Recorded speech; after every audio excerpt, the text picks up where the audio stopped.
Hello friends, అందరికీ నమస్తే. రాష్ట్ర వ్యాప్తంగా వర్క్ ఫ్రమ్ హోమ్ సర్వే అయితే జరుగుతుందండి. ఈ వర్క్ ఫ్రమ్ హోమ్ సర్వేలో భాగంగా ఉద్యోగ అవకాశాలు ఏ విధంగా ఉంటాయి అని చెప్పి అడుగుతున్నారు. అలానే ఎప్పటి నుంచి ఈ యొక్క ఉద్యోగ అవకాశాలు ఇచ్చే అవకాశం అయితే ఉంటుంది. సో క్వాలిఫికేషన్ ఏంటని చాలా ప్రశ్నలతో అయితే అడుగుతున్నారండి. సో కామెంట్స్లో అయితే ఈ వీడియో వారికి ఒక సమాధానంగా ఉంటుంది. వీడియోని పూర్తిగా చూసి లైక్ చేసి వెళ్ళండి. ఇక వివరాల్లో కనుక వచ్చినట్లయితే రాష్ట్ర వ్యాప్తంగా వర్క్ ఫ్రమ్ హోమ్ సర్వే అయితే రాష్ట్ర ప్రభుత్వం సచివాలయం ఉద్యోగుల ద్వారా అయితే నిర్వహిస్తుందన్నమాట. సచివాలయం ఉద్యోగులు వచ్చి మీ యొక్క ఇంట్లో ఎవరెవరు చదువుకుంటున్నారు, సో చదువుకున్నటువంటి వ్యక్తికి జాబ్ ఉందా లేదా, అదేవిధంగా జాబ్ చేస్తున్నట్లయితే ఎక్కడ పని చేస్తున్నారు అనే వివరాలు నమోదు చేసుకుంటున్నారు. ఒకవేళ మీ ఇంట్లో చదువుకున్నటువంటి వ్యక్తి ఉండి జాబ్ లేకపోతే అతను ఐటీ ఫీల్డ్లో ఎటువైపు సాఫ్ట్వేర్ వైపు అతను జాబ్ చేసేదానికి ఇంట్రెస్ట్గా ఉన్నారా లేదని అడుగుతారనమాట. ఒకవేళ ఇతనికి జాబ్ కనుక వస్తే మీరు వర్క్ ఫ్రమ్ హోమ్ ఆపర్చునిటీని గ్రాప్ చేసుకునేందుకు అతనికి సపరేట్గా ఏదైనా రూమ్ ఉందా, వైఫై ఫెసిలిటీ ఉందా, ఒకవేళ రూమ్ ఉంటే అందులో ఎంతమంది వర్క్ చేసుకునేందుకు అవకాశం అయితే ఉంటుంది, ఇలా వివరాలన్నీ కూడా నమోదు చేసుకుంటున్నారండి. అయితే ఈ సర్వే అనేది రాష్ట్ర వ్యాప్తంగా కొంత మేరకు సరిగ్గా జరగడం లేదనే వార్తలు అయితే వచ్చాయన్నమాట. సో సచివాలయం అధికారులు కొంతమంది అయితే పూర్తిగా సర్వే అయితే నిర్వహిస్తున్నారు. ఇంటి దగ్గరికి ఇక్కడ మీరు స్క్రీన్ మీద చూపిస్తున్నట్లుగా వచ్చి ఇంటి దగ్గరకు వచ్చి సో ఓటీపీ తీసుకోవడం లేదా బయోమెట్రిక్ తీసుకోవడం, ఫేస్ అథెంటికేషన్ చేసుకోవడం, ఏదో ఒకటి చేసుకొని ఖచ్చితంగా అయితే వెళ్తున్నారు. కొంతమంది మాత్రం సచివాలయం నుంచే ఓటీపీ పంపిస్తున్నామండి, ఓటీపీ వస్తే చెప్పండి అని చెప్పి అంటున్నారు. సో దాని గురించి కొంతమందికి అవగాహన తెలియజేయడం లేదనమాట. సో సర్వే అయితే జరుగుతుంది, అక్కడ వరకు అయితే నామమాత్రంగా జరుగుతుంది అనే దానికి కొంతమంది నిన్న కామెంట్స్ అయితే పెట్టారనమాట. అయితే ముఖ్యంగా ఇక్కడ ప్రభుత్వము ఐటీ ఫీల్డ్లో జాబ్ ఆపర్చునిటీని అయితే కల్పిస్తుందండి. ఈ వర్క్ ఫ్రమ్ హోమ్ సర్వే ద్వారా ఎవరైతే రాష్ట్ర వ్యాప్తంగా ఉన్నటువంటి నిరుద్యోగ యువతకు చదువుకొని ఖాళీగా ఉన్నటువంటి వాళ్ళకైతే ఈ యొక్క ఉద్యోగ అవకాశాలు కల్పిస్తామని చెప్తుంది. ఇక్కడ మహిళలకు పురుషులకు ఇద్దరికీ కూడా జాబ్స్ అనేటివి గ్రాప్ చేస్తామని చెప్తుందన్నమాట. అయితే ఇక్కడ ముఖ్యంగా ఐటీ ఫీల్డ్లో వర్క్ ఫ్రమ్ హోమ్ ఆపర్చునిటీస్ ఏ విధంగా ఉంటాయనేది నేను ఒక డెమో అయితే చూపిస్తాను. అంటే సింపుల్గా చెప్తున్నాను, ఈ యొక్క ఐటీ ఫీల్డ్లో ఇలాంటి జాబ్స్ అయితే ఉంటాయని చెప్పి నేను మీకు చెప్తున్నానండి. ఓకేనా? సో అయితే ఇక్కడ చూసుకోవచ్చు, ఫస్ట్ డేటా ఎంట్రీ జాబ్స్ అనేటివి ఐటీ ఫీల్డ్లో ఎక్కువగా ఉంటాయి. వీటిని కంపెనీ నుంచి అయినా చేసుకోవచ్చు లేదా ఇంటి దగ్గర నుంచే చేసుకోవచ్చు. సో ఇవి వర్క్ ఫ్రమ్ హోమ్ ఆపర్చునిటీ కింద అయితే వస్తాయన్నమాట. డేటా ఎంట్రీ ఏంటంటే కంపెనీ తరపున ఉన్నటువంటి ఎంప్లాయీస్ డేటాని మెయింటైన్ చేయడం లేదా కంపెనీలో వచ్చినటువంటి అప్లికేషన్ను ఆన్లైన్లోకి ప్రజెంటేషన్ చేయడం, ఈ విధంగా ఉంటాయి. Next content writing. So content writing అనేది ఇప్పుడు ఒక మీడియా ఉంది, సో ఆ మీడియాకి సంబంధించి మీరు కంటెంట్ అనేది ఇవ్వాలనుకుంటే ఈ విధంగా కంటెంట్ జాబ్స్ కూడా ఉంటాయన్నమాట. కస్టమర్ సర్వీస్, ఇప్పుడు ఒక కంపెనీకి సంబంధించి సాఫ్ట్వేర్ కంపెనీకి సంబంధించి సో కస్టమర్ సర్వీస్ అంటే ఈ యొక్క కంపెనీలో మీ యొక్క ఏదైనా సమస్యలు ఉంటే సో వాటిని తెలియజేసుకునేందుకు కస్టమర్ సర్వీస్ అనేది ఉంటుంది. ఇది కూడా వర్క్ ఫ్రమ్ హోమ్ ఆపర్చునిటీ అయితే కల్పిస్తుంది అనమాట. నెక్స్ట్ చాట్ సపోర్ట్, ఇప్పుడు మీరు ఆన్లైన్ గేమ్స్ అవి చూస్తున్నారు కదా, 24/7 ఆన్లైన్ సపోర్ట్ అయితే ఉంటుంది అంటున్నారు కదా, ఇక్కడ చాట్ సపోర్ట్లో వర్క్ చేసే వాళ్ళు ఆ సర్వీస్ అయితే అందిస్తారు. నెక్స్ట్ అదర్స్, సో ఈ అదర్స్లో రిమైనింగ్ ఉంటాయండి, కొన్ని డాక్యుమెంట్స్ మెయింటైన్ చేయడము, వాటిని ఆన్లైన్లోకి ఎక్కించడము, అదేవిధంగా ఈ యొక్క చాట్ సపోర్టు, ఇవన్నీ కూడా ఈ యొక్క అదర్స్లోకి అయితే వస్తాయన్నమాట. ఈ విధంగా ఐటీ ఫీల్డ్లో ఉన్నటువంటి వర్క్ ఫ్రమ్ హోమ్ ఆపర్చునిటీ ఉన్నటువంటి జాబ్స్ అయితే ఈ విధంగా అయితే ఉంటాయి. అయితే ప్రభుత్వము సో వీటి నుంచి అవకాశం కల్పిస్తుందా, లేకపోతే అదేవిధంగా మన యొక్క ప్రభుత్వము ఈ యొక్క వాలంటీర్ల ఉద్యోగాలను తీసుకువస్తామని చెప్తుంది కదా, సో వాలంటీర్ల ఉద్యోగాలను ఈ వర్క్ ఫ్రమ్ హోమ్ సర్వే ఆధారంగా ఆ జాబ్స్ని అయితే ప్రొవైడ్ చేయబోతుంది అనే దాని మీద క్లారిటీ అయితే లేదు.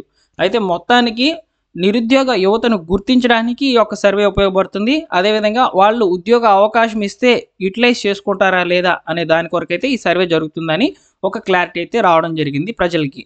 సో అయితే జాబ్స్కి సంబంధించిన క్వాలిఫికేషన్ అయితే అడుగుతున్నారు, అదేవిధంగా జాబ్స్ ఎప్పుడు ఇవ్వచ్చు అని అడుగుతున్నారు. జాబ్స్ ఎప్పుడు ఇస్తాము అనే దాని మీద ప్రభుత్వం ఎలాంటి క్లారిటీ అయితే ఇవ్వలేదు. ఓకేనా? సో ప్రభుత్వము ఎక్కడా కూడా చెప్పలేదండి, జాబ్స్ అయితే ప్రొవైడ్ చేస్తామని చెప్తున్నారు కానీ ఎప్పుడు ఇస్తాము, ఎవరికి ఇస్తాం అనేది ఎక్కడా కూడా చెప్పలేదు. క్వాలిఫికేషన్ కూడా చెప్పలేదు. ఒకవేళ జాబ్ ఆపర్చునిటీ ఎగ్జాంపుల్కి ఇప్పుడు మనము డేటా ఎంట్రీ జాబ్ అనుకుందాం.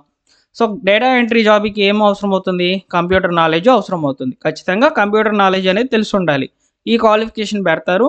సో ఇంటర్ క్వాలిఫికేషన్ లేదా బేసికలీ గ్రాడ్యుయేట్ క్వాలిఫికేషన్ అన్న పెట్టవచ్చు. సో ఎందుకంటే వాళ్ళకి కొంచెం అవగాహన ఉంటుంది వీటి మీద. సో ఈ విధంగా ఇచ్చేటువంటి జాబ్ని బట్టి అవకాశం అనేది ఏ విధంగా ఇవ్వాలి, ఎవరికి అర్హత ఉందనే దాన్ని బట్టి డిసైడ్ అవుతుంది గవర్నమెంట్. సో ఇప్పుడు వాలంటీర్స్ ఉన్నారు, సో వాలంటీర్స్ని కూడా తీసుకువస్తామని చెప్పి ఎన్నికల మేనిఫెస్టోలో అయితే చెప్పారు. సో ఎన్నికల మేనిఫెస్టోలో ఇచ్చినటువంటి వాలంటీర్ వ్యవస్థ అనేది రావాలంటే ఖచ్చితంగా వాళ్ళకి అర్హత ఇంటర్మీడియట్ పెట్టవచ్చు. సో అదేవిధంగా వారిని బట్టి అంటే అంతకుముందు గవర్నమెంట్లో వర్క్ చేసినటువంటి వాళ్ళకి అవకాశం కూడా ఇవ్వవచ్చు. సో ఈ విధంగా ప్రభుత్వం ఎలా అనుకుంటే అలా చేస్తుంది. మనం దాన్ని ఊహించలేం. అయితే మనకు వచ్చినటువంటి సమాచారం అయితే ఇదేనమాట. ఈ వర్క్ ఫ్రమ్ హోమ్ సర్వే మీద అయితే కొత్త పాలసీ కూడా తీసుకురావాలని ప్రభుత్వం అయితే నిర్ణయించుకున్నట్లు సమాచారము. నివేదిక మొత్తం కంప్లీట్ అయిన తర్వాత అంటే ఈ సర్వే మొత్తం కూడా కంప్లీట్ అయిన తర్వాత సో ఒక నిర్ణయానికి అయితే వచ్చేందుకు అవకాశం అయితే ఉంటుంది. ఈ నిర్ణయాలు అనేటివి దాదాపు ఒక 1 or 2 years పాస్ చేసేస్తుంది గవర్నమెంట్ ఏదో ఒకటి చెప్పుకుంటూ. సో ఎందుకంటే ప్రభుత్వ పథకాలు సక్రమంగా ప్రజల్లోకి ఇంకా కూడా చేరలేదు. గవర్నమెంట్ వచ్చి దాదాపు సంవత్సరం అయితే అయిపోయిందనమాట. సో త్వరలోనే వీటి మీద నిర్ణయాలు తీసుకొని ప్రజల్లోకి ఒక మంచి ప్రభుత్వం ఇది అనిపించుకునేలా చేయాలి. అప్పుడే నిలకడ అనేది ఉంటుందన్నమాట గవర్నమెంట్కి. సో నైబర్హుడ్ వర్కింగ్ అంటే ఇది వర్క్ ఫ్రమ్ హోమ్ ఆపర్చునిటీ కల్పిస్తే మీతోటి ఉన్నటువంటి వాళ్ళతో మీరు వర్క్ చేసుకునే విధంగా కో వర్కింగ్ అంటే ఇద్దరు కూడా కలిసి చేసుకునే విధంగా వర్క్స్ అనేటివి ప్రభుత్వం నుంచి కల్పిస్తే ఏ విధంగా ఉంటారు అనేది అనమాట ఇది నైబర్హుడ్ వర్కింగ్ కో వర్కింగ్ అంటే. ఓకేనా. సో అయితే మీరు చూసుకోవచ్చు కొత్త పాలసీ అనేది తీసుకొస్తే ఏ విధంగా ఉంటాయనేది. సో ఇక్కడ మనకు క్లియర్గా అయితే చెప్పారండి.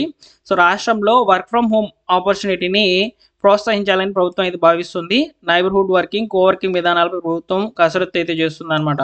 సో దాదాపు 2,68,000 మందికి అయితే ప్రభుత్వము ఈ యొక్క సర్వే అయితే నిర్వహిస్తుంది. ఇందులో దాదాపు 82 లక్షల మందికి అయితే సర్వే అయితే పూర్తి అయిపోయిందని చెప్తున్నారు. ఈ సర్వే అనేది సక్రమంగా జరిగిందా లేదా అనేది కూడా మనం తెలుసుకోవాల్సిన అవకాశం అయితే ఉంది. ఓకేనా. సో అదేవిధంగా ఇక్కడ గవర్నమెంట్ వాట్సాప్ సర్వీసులను అయితే తీసుకొచ్చిందండి. సో దాదాపు 200 రకాల సేవలు అనేటివి వాట్సాప్ ద్వారా అయితే అందుతున్నాయి.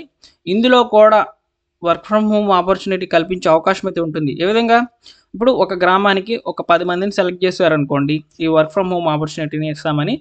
ఆ వాట్సాప్ గవర్నెన్స్ ఏదైతే ఉందో అందులో ఉన్నటువంటి సర్వీసులన్నీ కూడా వీరి ద్వారానే జరిగేటట్లు అంటే ఈ వాట్సాప్ సర్వీసులన్నీ కూడా తెలియని వాళ్ళకి తెలియజేసే విధంగా డాక్యుమెంట్స్ డౌన్లోడ్ చేసే విధంగా సో ఈ విధంగా కూడా మనకు ఈ యొక్క ఉద్యోగ అవకాశాలు కూడా కల్పించవచ్చు.